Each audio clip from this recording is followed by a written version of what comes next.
My name is Eudora Whitfield, and I'm 73 years old.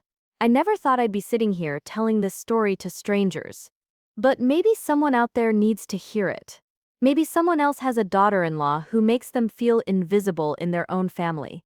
Maybe someone else knows what it's like to watch your son become someone you barely recognize. This is my story, and it's about the day everything changed at my son's 40th birthday party. I spent 40 years as a kindergarten teacher in Willow Springs, Missouri. My husband Gerald passed away 6 years ago from a heart attack. We had one son together, Merrick. We gave him everything. We paid for his college, helped with his first car, and when he married Sloan, we welcomed her like she was our own daughter. I thought we were building a beautiful family. I thought I was doing everything right. I was so wrong. After Gerald died, I moved into a small ranch house just 10 minutes from Merrick and Sloan. They had 2 children by then, Paisley, who was 8, and Cordell, who was 5. I wanted to be close. I wanted to be the grandmother who showed up for soccer games and ballet recitals. I wanted to bake cookies with my grandchildren and tell them stories about their grandfather. I thought that's what families did. I thought that's what love looked like. But Sloan had different ideas. From the very beginning, she made little comments. When I'd bring homemade soup to their house, she'd say, "Oh, we're actually trying to eat less sodium." When I'd offer to watch the kids, she'd say, "We have a very specific routine." When I'd buy gifts for Paisley and Cordell, she'd say, "We're trying to teach them that love isn't about material things." Every single thing I did was wrong. Every gesture of love was criticized. Every attempt to be part of their lives was blocked. I started to pull back. I stopped offering help. I stopped showing up unannounced. I waited to be invited. And you know what happened? The invitations stopped coming. Months would go by without a visit. I'd call Merrick, and he'd sound distant, tired. He'd say they were busy. He'd say the kids had activities. He'd say Sloan was stressed. Always Sloan. Always some excuse. My son was slipping away from me, and I didn't know how to stop it. The invitation came in the mail on a Tuesday afternoon. It was fancy, with gold lettering on cream cardstock. "You're invited to celebrate Merrick's 40th birthday. There was going to be a big party at their house, catered food, a DJ, all their friends from the neighborhood." At the bottom, in smaller print, it said, "Adults only, please." My heart sank. My grandchildren wouldn't even be there. This wasn't a family celebration. This was Sloan's party, and I just happened to be invited. I called Merrick that evening. He sounded happy, excited even. He told me about the plans, about how Sloan had been working on this for months. He said it was going to be the party of the year. I asked about Paisley and Cordell. He said they'd be at Sloan's mother's house for the weekend. Of course they would be. Sloan's mother, Vivienne, got all the special time with the grandchildren. She got the sleepovers, the weekend trips, the inside jokes. I got the occasional awkward dinner where everyone checked their phones. I almost didn't go. I sat in my kitchen for 3 days, staring at that invitation, wondering if anyone would even notice if I stayed home. But Merrick was my son, my only child, and 40 years old. That's a milestone. I couldn't miss it, even if it meant spending an evening being ignored by Sloan and her friends. So I bought him a gift, a beautiful leather journal with his initials engraved on the cover. Gerald and I had always given him journals when he was younger. I thought maybe it would remind him of simpler times. If you're enjoying this story, please hit that subscribe button and ring the bell so you never miss our emotional true stories. Your support means everything to us. The night of the party, I stood in front of my closet for an hour trying to decide what to wear. I wanted to look nice, but not like I was trying too hard. I finally settled on a navy blue dress and my pearl necklace, the one Gerald gave me on our 25th anniversary.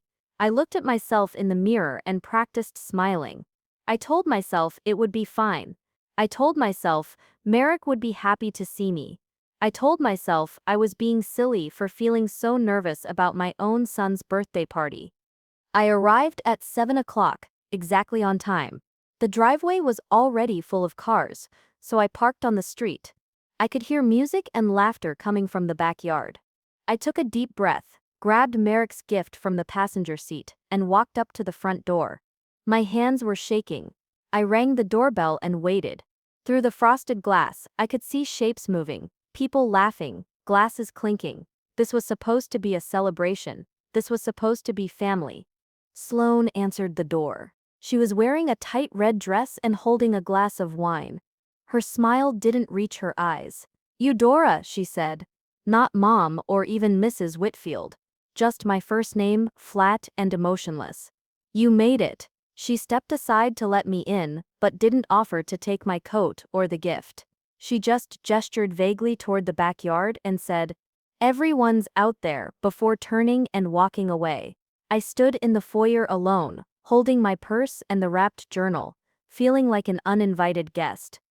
I made my way through the house. It was decorated beautifully, with string lights and flower arrangements on every surface. There were pictures everywhere. Photos of Merrick and Sloane at the beach, at weddings, on vacation, photos of the kids playing in the yard, but as I looked closer, I realized something that made my chest tighten. There wasn't a single photo of me, not one picture of Merrick as a child with his parents, not one photo of Gerald. It was like we'd been erased from his history, replaced with this new, perfect life where I didn't exist. The backyard was packed with people I didn't know. There had to be 50 or 60 guests, all talking and laughing in small groups. I recognized a few neighbors, but no one I could really talk to. I spotted Merrick across the yard, surrounded by friends, throwing his head back in laughter at something someone said. He looked so happy, so carefree. I waited for him to notice me, to come over and give me a hug, to introduce me to his friends. But he was caught up in the moment, and I was invisible. I found a quiet corner near the garden and stood there with my coat still on, still holding the gift. A waiter came by with a tray of appetizers, and I took one just to have something to do with my hands. The music was loud, some modern song I didn't recognize. People were dancing, drinking, celebrating, and I was standing alone in the corner like a stranger at someone else's party. I thought about leaving. I thought about just putting the gift on the table and slipping out the front door. No one would notice. No one would care. Finally, after what felt like forever, Merrick saw me.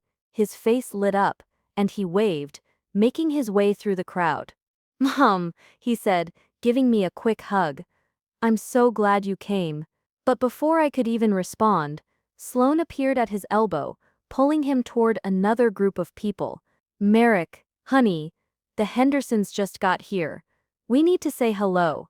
And just like that, he was gone again, swept away by his wife and his perfect party, leaving me alone with my coat and my gift and my breaking heart.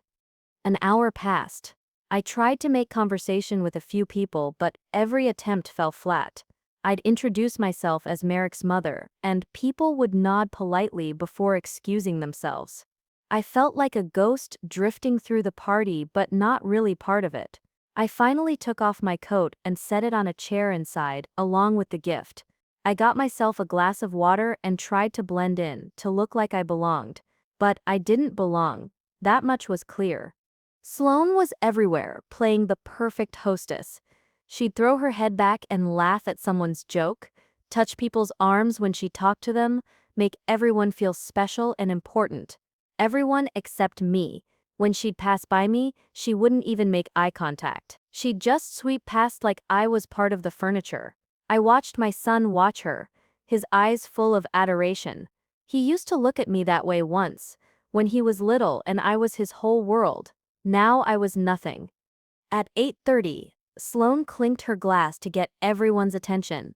She stood on the back deck, Merrick beside her, and gave a speech. She talked about what an amazing husband he was, what a wonderful father, what a brilliant career he'd built. She thanked everyone for coming to celebrate this milestone. She talked about their future together, all the dreams they still had to accomplish. She never once mentioned his past. She never mentioned Gerald or me or the family that raised him. We'd been completely erased. When she finished, everyone clapped and cheered. Merrick pulled her in for a kiss. and someone started a chant. Speech, speech. Merrick laughed and held up his hands. He talked about how grateful he was, how blessed he felt. He thanked Sloane for the beautiful party. He thanked his friends for being there. And then he said, I want to thank my mother for coming tonight. That was it. One sentence. No heartfelt words. No memories. No acknowledgement of everything Gerald and I had sacrificed for him. Just a throwaway thank you that felt more like an obligation than genuine gratitude. I felt tears burning behind my eyes, but I refused to let them fall.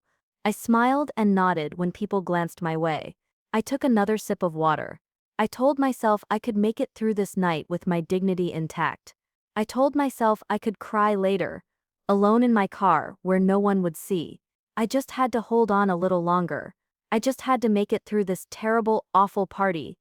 And then I could go home and try to forget how small my son had made me feel. By 9 o'clock I'd had enough.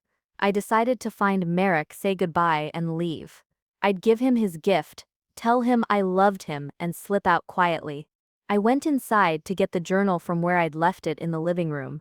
But when I got there, I saw something that made my blood run cold.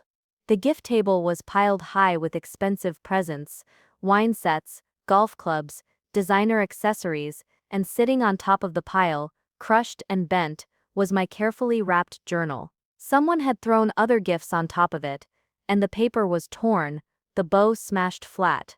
I picked it up, my hands trembling. This gift had meant something to me. I'd spent hours choosing the right one, remembering all those years when Gerald and I had encouraged Merrick to write, to dream, to think, and it had been treated like garbage, tossed aside and forgotten. I held it against my chest and felt something inside me break. Not just sadness anymore. Anger. Hot, burning anger at being treated this way, at being made to feel worthless in my own son's life. I walked back outside with the crumpled gift in my hands. I found Merrick by the bar, laughing with a group of men I didn't recognize. I walked up to him and tapped his shoulder. Merrick, honey, I need to talk to you for a minute. He turned, saw the damaged gift in my hands, and his smile faded slightly. What's wrong, Mom? He asked, but there was impatience in his voice. Like I was interrupting something important. Like I was being a burden. If this story is touching your heart, please give it a thumbs up and let me know in the comments if you've ever felt invisible in your own family. Your stories matter to us. Before I could answer, Sloane appeared out of nowhere, her eyes locked on the crumpled gift, then on me, then back to Merrick. Is everything okay? She asked, but her tone wasn't concerned. It was defensive, territorial. I was just trying to give Merrick his birthday present, I said quietly, holding out the journal. Merrick took it, looking confused. Thanks, Mom. I'm sure I'll love it. He started to unwrap it, but Sloane put her hand on his arm. Honey, you can open gifts later. Your friends are waiting. Something in her tone, something in the way she touched him, the way she controlled him, made the anger inside me burn hotter. It'll just take a second, I said, my voice stronger now. I wanted to explain what it is. Sloane's eyes narrowed. Eudora, there are 50 people here. Merrick can open it later. She said my name like it was a curse word. I'm his mother, I said, my voice shaking now. I think I can give my son a birthday present. The men around us had gone silent. People were starting to stare. Sloane stepped closer to me, her face inches from mine. I could smell the wine on her breath. You know what your problem is, Eudora, she said, loud enough for everyone nearby to hear. You can't let go. Merrick is not your little boy anymore. He's a grown man with his own family. And you need to accept that. The backyard had gone quiet. The music still played, but conversations had stopped. Everyone was watching us. Merrick stood frozen between us, the damaged journal still in his hands. I'm not trying to control him, I said, my voice breaking. I just want to be part of his life. I just want to see my grandchildren. But Sloane cut me off. You want. It's always about what you want, isn't it? Never about what Merrick needs. Never about what's best for our family. Tears were streaming down my face now, and I couldn't stop them. He's my son, I whispered. He's my only child. I love him. Sloane laughed, a cruel, harsh sound. Love? You call this love? Showing up uninvited, dropping by without warning, criticizing everything I do as a mother? That's not love, Eudora. That's suffocation. Merrick finally found his voice. Sloane, come on. Let's not do this here. But she wasn't finished. She was on a roll now, all the resentment she'd been holding for years, pouring out in front of everyone. Do you know how exhausting it is, Merrick? Your mother, always there, always watching, always making me feel like I'm not good enough? I never said you weren't good enough, I protested, my voice barely audible over the pounding of my heart. You didn't have to say it. Sloane shot back. I could see it in your face every time you looked at my house, my kids, my life. Nothing was ever right. Nothing was ever the way you would have done it. Well, guess what? I'm not you. I'm never going to be you. And I'm sick of trying to live up to some impossible standard you've set. Then she screamed it, so loud that I swear the whole neighborhood could hear, I'm sick of you. The words hit me like a physical blow. The entire party was dead silent now. 50 people staring at the crazy old woman who'd ruined the perfect party. Sloane's chest was heaving, her face red with rage. Merrick stood between us, looking pale and shocked. And I just stood there, tears streaming down my face, holding my coat and my purse, feeling more alone than I'd ever felt in my entire life. I don't know where the words came from. Maybe it was Gerald's spirit, giving me strength from wherever he was. Maybe it was 73 years of learning when to be quiet and when to stand up for myself.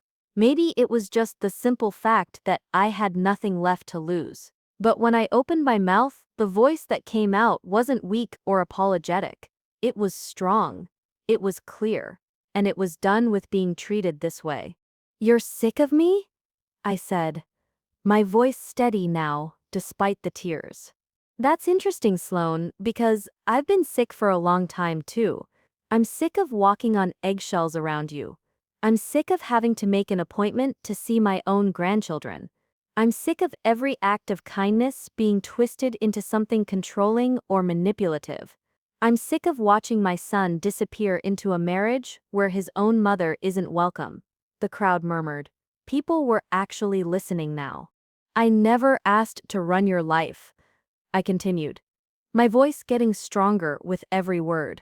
I never criticized how you raise your children. I brought soup because I thought you might be tired.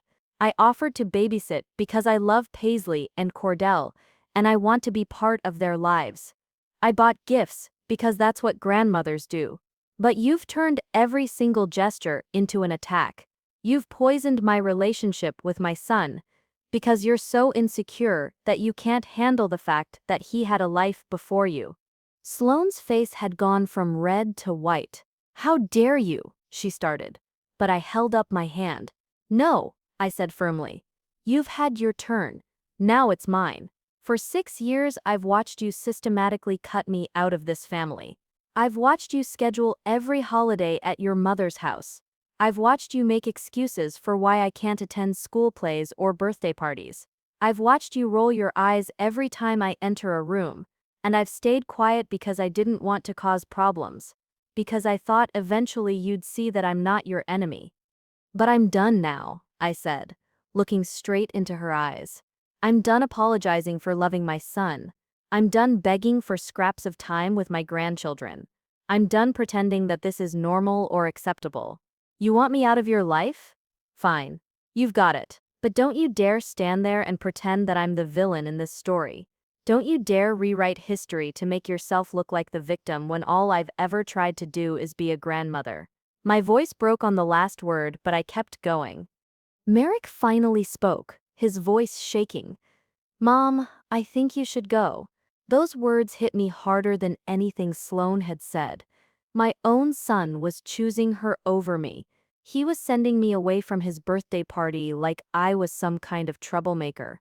I looked at him, really looked at him, and I barely recognized the man standing there. When had he become so weak? When had he lost his spine? You're right, I said quietly. I should go. But before I do, I want you to know something, Merrick. Your father and I gave you everything we had. We worked double shifts to pay for your college. We went without vacations, without new cars, without anything for ourselves, so you could have opportunities we never had. And we did it gladly, because you were our son and we loved you. We never asked for anything in return except to be part of your life. And now, on your 40th birthday, surrounded by all these people, you can't even defend your own mother. I turned to leave, but Merrick grabbed my arm. Mom, please, let's talk about this later. When everyone's not, I pulled my arm free. When everyone's not watching, I finished. When it's convenient for you and Sloan. No, Merrick, I've been convenient long enough. I've been quiet long enough. I've been invisible long enough. Your father would be ashamed of the man you've become. The words came out before I could stop them, harsh and terrible, but true, so painfully true. Merrick's face crumpled. For just a second, I saw my little boy again, the one who used to crawl into my lap when he was sad, who used to tell me I was his best friend. But then Sloan was there, her arm around him whispering in his ear, and the moment was gone. Get out, Sloan said, her voice cold and hard. Get out of our house and don't come back. I looked around at all the guests, all these strangers who'd witnessed my humiliation. And then I did something I never thought I'd do. Please share this video with someone who needs to hear this message. Sometimes the hardest thing is standing up for yourself. Especially when it's family. Hit the share button now. I pulled out my phone. My hands were shaking so badly I could barely unlock it. But I managed. I opened my photo album and held it up so everyone could see. This is Gerald, I said, showing them a picture of my husband in his army uniform.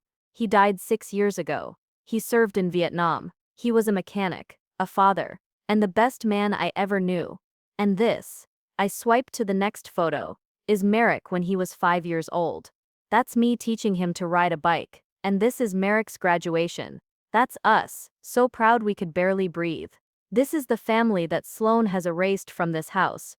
I went through photo after photo, and I could see people's faces changing. Some looked uncomfortable. Some looked sad. A few women were wiping their eyes. I showed them pictures of Christmases and birthdays, of Merrick as a baby in my arms, of Gerald teaching him to fish.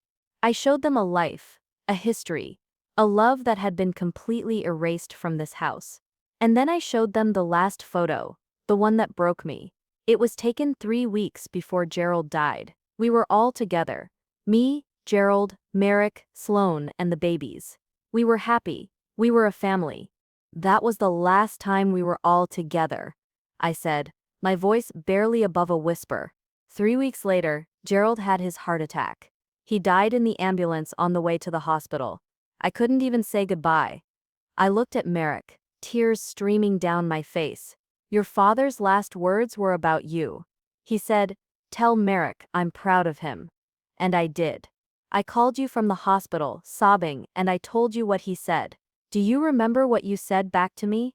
Merrick was crying now, his face buried in his hands.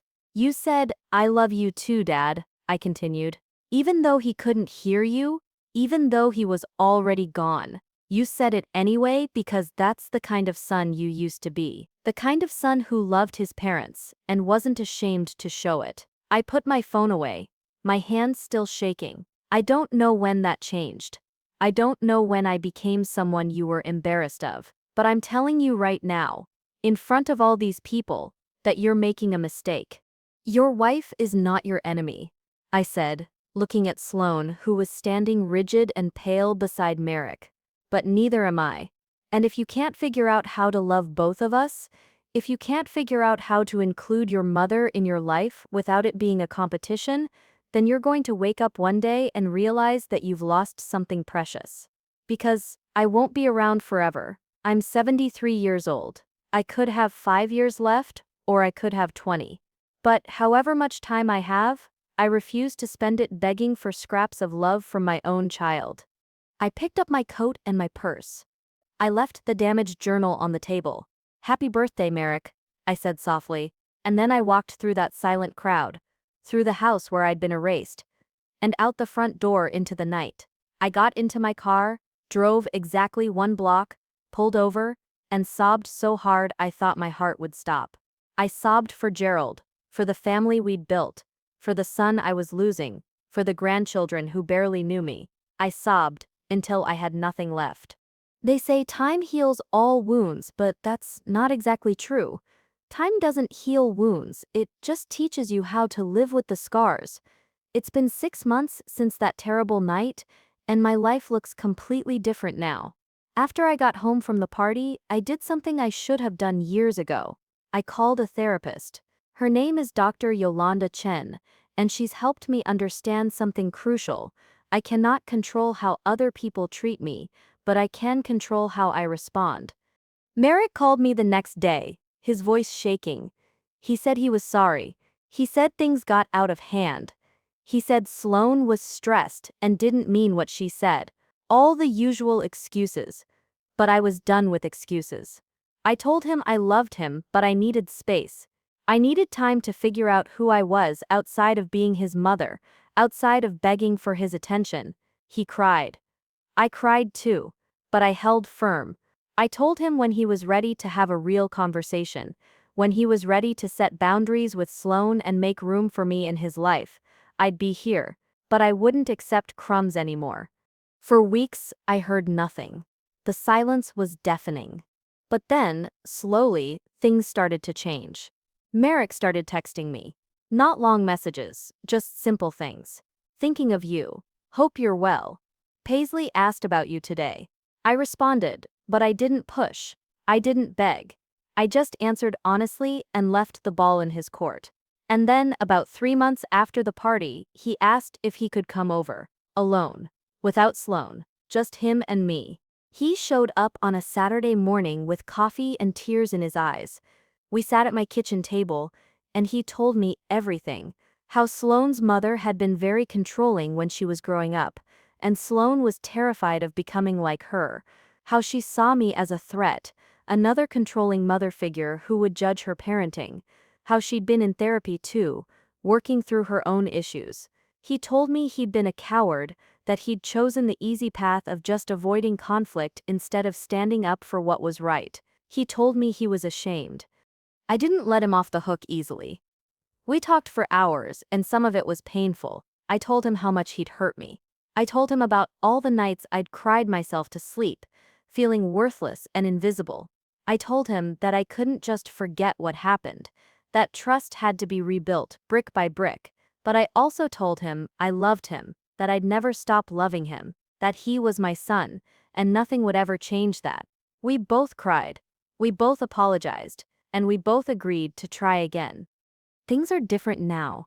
Sloane and I have a new understanding. We met for coffee, just the two of us, and we talked, really talked, for the first time ever. She apologized for the party. She admitted she'd been drinking too much that night, that she'd been under pressure to make everything perfect, and she'd taken out her stress on me. She told me about her mother, about growing up feeling suffocated and controlled. She told me she'd been projecting all of that onto me, seeing threats where none existed. It wasn't a perfect conversation, but it was honest, and honesty is where healing begins.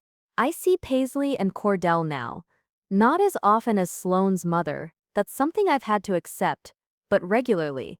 Real visits where we bake cookies and read stories and talk about their lives.